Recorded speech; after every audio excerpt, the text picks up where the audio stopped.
get into that once we hop into maintenance after I'm finished showing you guys the whole setup. Unused plug there. This goes to the manifold. This goes from the compressor, and then there's another piece right here, which I'm not actually using. It's just got a plug in it. By the way, I am using 1/4 inch line. I don't know if that will focus, but all my lines are 1/4 inch, so it does air up and air out a little bit slower compared to, what is it, like 3/8 or 5/8 line. So maybe I'll upgrade to that in the future, but for now this does perfectly. Let's take a look at my compressor setup. So my goal from the start was to keep the trunk somewhat stock looking, because at the time this car was my daily and I really needed access to the trunk to put things like, well, whatever I needed to put in my trunk. So I decided to hide my compressor and my manifold down here. I've also got my water trap set up. It's not perfect, it should be sitting perfectly upright, but it's kind of at an angle. The line here goes into the compressor, so the compressor pushes air into the tank, and the tank then pushes the air through the manifold and out to the lines. So this is clutch. This water trap is definitely a must-have for anybody running air, especially those who are in like warmer, humid climates, or like up here where it's really cold and freezes. Here I've got my power strip running, as well as the air lines. The air lines for each bag run out. I just basically drilled a hole in this liner on this side so you couldn't really see it, and then I drilled a hole here in the liner just so that way I could run the power for the compressor and the manifold out through that. And I'm not going to take this out because I don't want to pinch lines and stuff, but basically what you need to do if you're going to run a setup like this, run your power out there, and then I ran it just underneath this liner here and then into the battery area. So I've got everything set up real nice, zip tied down, so it looks pretty clean. So now back towards the manifold and the compressor, I basically ran the drain from there. It goes out there and then underneath the car, so it actually drains out right underneath, and that's where I ran all my airlines. Like 90% of the bottom of these cars is plastic, so a lot of people, especially if you're in cold climates, recommend that you run the airlines through the inside of the car, but I guess to me that really didn't make a lot of sense, because yes, they'll warm up while you're driving the car. You may have the heat running or whatever, but the car's just gonna be sitting most of the time, so if you run your airlines in the car, it's not necessarily gonna make a difference.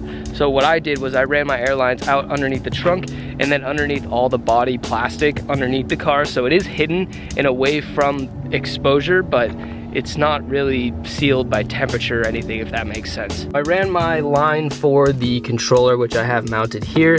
It's just, I've got like a metal patch thing on the back, and this is a magnet, so it just sits nice and strong on there, it doesn't go anywhere. And I basically ran this line all the way down here, and then it goes underneath the footwell, and then all the way back through the car, kind of in that side area. So let's talk about presets real quick. I have my car pretty much aired out right now.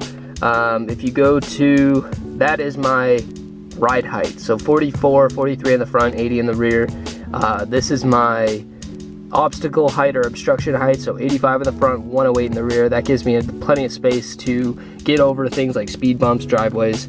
This is my show height. So when I'm basically just going straight, but maybe rolling into a show, 34 in the front, 58 in the rear. Then obviously you have air out. And what's cool with the airlift controller is it gives you the air out option, the air up entirely option, and then you have up and down for each bag individually. So you can actually change them however you want and to basically customize it to its full potential. I definitely get a lot of questions on pricing and installation and all that stuff. So pricing wise, it's kind of dependent on what you go with, whether you go with like Airlift 3P, V2, you know, there's all sorts of different companies that are making more universal type systems, and they can come at different costs. So it really depends on what your goal is and what you want to spend. But for my Airlift 3P, I think I got a pretty good deal on it. All in all, it was pretty brand new when I bought it last year, and I think I paid right around $2,400 for everything that I needed to actually do the install. That leads me to my next point. If you want to save a lot of money, do the installation yourself. I mean, it's not easy, and bagging a car, it takes a lot of time, patience,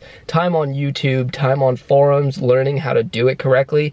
But it does save you so much money. I think to bag the car, I was quoted like an extra $1,000 on top of what I had already paid for. So now we've gone from $2,400 to $3,400 just like that. And for me, I couldn't justify it. I'm like, I am a big DIYer. I'm gonna try and do this myself. So I decided that I was just gonna do the airlines, the trunk setup, run all of that during my like nights and weekends when I wasn't working. And then once I finally had a long weekend come up where I had Friday, Saturday, Sunday, I did the whole strut install. And then it was just a matter of plugging in the lines, turning on the power, and then I was on air. To my point, it's not easy, and I'm not gonna tell you guys it's easy to bag a car, because if you're doing it for the first time, it's a huge learning experience.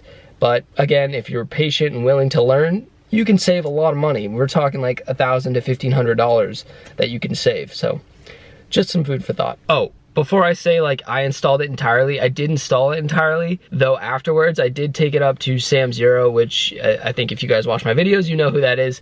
But I just took it to them because they're gonna do 1, the alignment, and 2, just do a once over on everything to make sure that I didn't royally mess anything up and like run an airline where I wasn't supposed to. And they gave me the green light. They said everything's a-okay. They said you could have been cleaner about running your airlines, which I knew.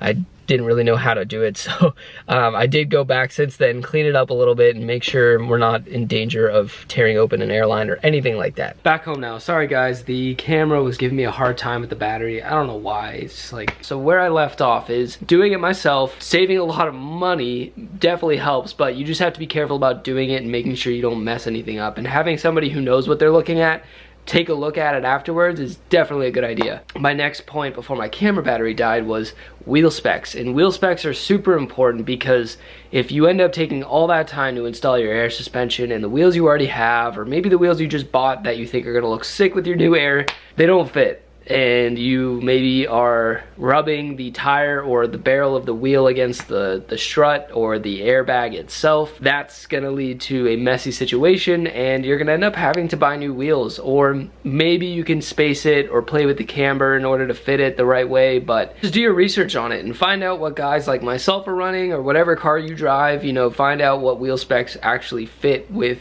the air struts that you're trying to put on the car. I hope that makes sense. I'm not going to go in depth on that, because it's really all about like offset, width, and the space you have between where your wheel ends and then where the airbag sits. And I'm not gonna lie, I picked up my wheels back when I was on H&R Springs, and I had my wheels for about a year, honestly, before I even bagged it. So I guess I got lucky that my wheels fit without spacers or anything.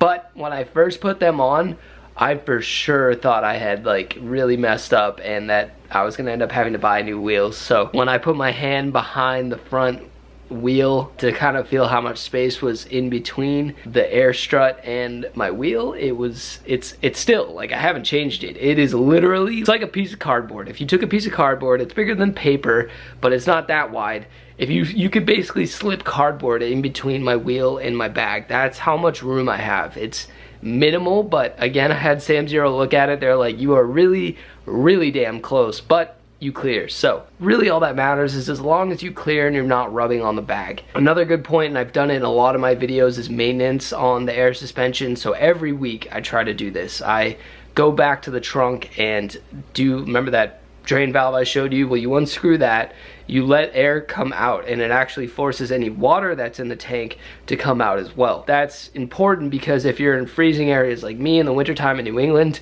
sorry, my face is like, I got blasted by wind the other day at the car meet, so my face is like kind of dry. It's not cool. But anyways, if it gets cold out and your airlines start to freeze because there's water in them, that's also going to lead to a bad time and your air suspension's not going to work. So definitely stay on top of that. Drain your tank more often than you think you need to, because it doesn't hurt just to do it. Outside of that, I really don't do a whole lot of maintenance on the bags. Every time I go to like swap over wheels and change from my winters to my summers, which I guess I've only done twice now, but I do inspect the bags. I put some soap and water in a spray bottle and spray down the whole bag, all the airlines, to see if there's any like air bubbles forming, because if you see air bubbles coming up, that means that there's air coming out and you have a leak in your system. I'm not going to cover everything on air suspension. I run Airlift 3P. I don't know if I ever said that. It is an Airlift 3P system, but I'm not going to cover everything, all the ins and outs to air ride and like wheels and tires and all that stuff,